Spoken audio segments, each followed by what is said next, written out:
Et ce petit plus à aller chercher, pas un château en Espagne, mais une forteresse en Écosse peut-être, était bien nécessaire pour se motiver un peu plus. Car la forteresse écossaise de Murrayfield, vous l'entendez, sonnait creux à quelques secondes du match. Presque un château hanté, habilement masqué par quelques plans de public astucieux. L'entame du match est plutôt équilibrée, mais c'est Greg Ledlow qui ouvre la marque à la 11e minute et qui déclenche même une hola. Bon d'accord, une mini hola. Les deux équipes se tiennent d'ailleurs avec deux défenses bien en place. Pas mal de ballons rendus, comme celui-ci gagné par les Cata Blancs aujourd'hui, mais arraché par Grant et qui tombe opportunément dans les bras de l'ailier Tom Brown. 30 mètres de course et un plongeon made in Super Rugby. C'est le premier essai. Le manque de maîtrise des Catalans a été immédiatement sanctionné avec ce ballon arraché récupéré comme il le pouvait par Brown. Ça fait 10-0 grâce à la botte de Ledlow, mais à laquelle répond le pied sûr de James Hook pour les premiers points catalans. Et comme quoi ce silence de cathédrale, ça aide les buteurs. Puis ça permet d'entendre aussi les courageux supporters qui avaient fait le déplacement. Des supporters qui voient surtout l'USAP revenir petit à petit dans le match, dominer parfois la conquête, à l'image de cette touche et de ce ballon porté dans les bras de Léo qui va aller jusque dans l'embut. Mais dans un tel amas de joueurs, même le plus fin distillateur n'y retrouverait pas un grain d'orge ou de malt. Et M. Fitzgibbon qui n'accordera pas l'essai à la vidéo.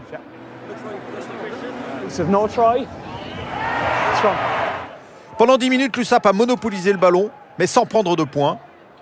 Ne tentant même pas 3 pénalités au passage. Il faut donc attendre la 32e minute pour que Hook permette aux siens de se montrer à nouveau réaliste. À la mi-temps, la fiole est à moitié pleine, ou vide, c'est selon, 13-6 pour Édimbourg. Le retour des vestiaires est intéressant pour l'USAP, agressif et réaliste, avec 3 nouveaux points de Hook. 100% de réussite jusque-là pour l'international. Jusque-là, oui. Jusqu'à cette 44e minute qui commence par un carton jaune pour Guirado et qui du coup change la dynamique. 2 minutes plus tard, les Écossais s'enivrent de ballons portés d'abord et d'attaque au large. Ensuite, Ledlow à la manœuvre.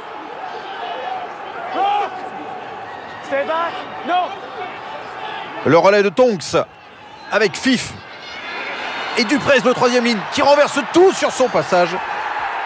Notamment Maki et Piukala pour aller marquer le 2e essai des Écossais et son 2e essai personnel en 5 matchs de Coupe d'Europe.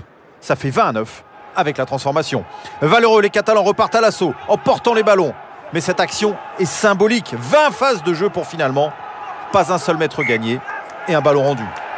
Vous connaissez l'histoire, c'est presque un classique, presque une brève de comptoir. On domine, mais on finit par trinquer. À force de trinquer, on perd parfois en lucidité avec cette nouvelle attaque et des Écossais. Ce ballon qui traîne juste devant la ligne de but.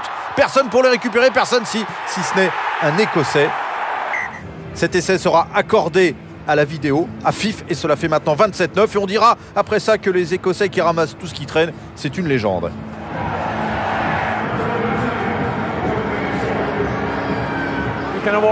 That's correct. Okay, time back on.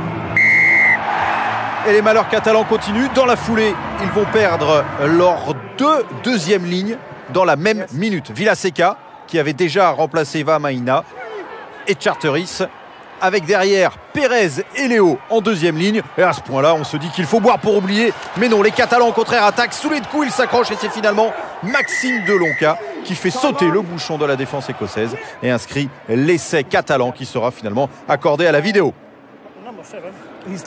Plus rien ne sera inscrit. Édimbourg s'impose 27-16 dans ce match. Sans bonus offensif, certes, mais peu importe le flacon, pourvu qu'on ait l'ivresse de la victoire. C'est surtout qu'on a perdu 3 secondes de ligne. Romain Tao est à l'infirmerie, c'est le 4e.